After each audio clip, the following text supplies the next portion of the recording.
ගොඩක් දෙනා කියන කාරණාවක් තමයි කොරෝනා හැදිලිවලා රජයේ ඉල්ලීම මත සහ යම් යම් කාරණා නිසා එන්නත් ලබා ගත්තා මේ පිටසේ ලබා ගත්තා වූ එන්නත් වලින් යම් යම් අතුරු ආබාධ තත්ත්වයන් පසු කාලින යම් යම් ගැටලු වලට ජීවිතක්ෂයටපත් වීම පවා මේ කාරණා නිසා ගොඩක් දෙනාට බලපාලා තියෙනවා කියන කාරණාව. එතකොට සෞඛ්‍ය ගැටලු වලින් තොරව මේ ඖෂධ ප්‍රතිකාර ක්‍රමයක් තියෙනවා. අතුරු ආබාධ වලින් තොරව සුවපත් වෙන ක්‍රමයක් තියෙනවා. ඔව් ඇත්තටම දැන් ගොඩාක් මංගාවට රෝගීන් ඇවිල්ලා කියනවා ડોක්ටර් එන්නත් තුන ගැහුවට පස්සේ තමයි මගේ මේ හතර ගාතේ කොර උනේ මට මේ වගේ ලෙඩ හැදුනේ. සමේ රෝගීන් එනවා, හදවත් රෝගීන් එනවා, අංශභාග රෝගීන් එනවා, මතක ශක්තිය නැති අය එනවා. ඒ වගේ රෝගීන් එනවා. ඉස්සර නම් වැඩ ගොඩක් කරා දැන් කරන්න බෑ කියලා තමයි කියන්නේ.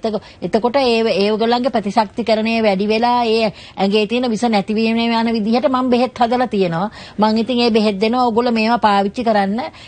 එතකොට මේවෙන් ඔයාගේ ලෙඩේ හොඳ වෙලා යයි කියලා. එතකොට ඊටත් වැඩිය අතුරු භයානක තත්ත්වයට මෙහා වෙලා හදවත් වල සමහර අයගේ තෙල් නෙමෙයි තෙලුත් සමග කැල්සියම් තැම්පත් වෙච්ච අය තමයි වැඩියෙන්ම එන්නේ. එතකොට අපි ඒකට ඒ කැල්සියම් දිය වෙන්න, තෙල් දිය වෙන්න ඒ වගේ ප්‍රතිකාර කළා හැදිලා තියෙන භයානක රෝගයක් හැදිලා තියෙනවා නම් ඒ රෝගී පවා සුව කළා දෙනවා.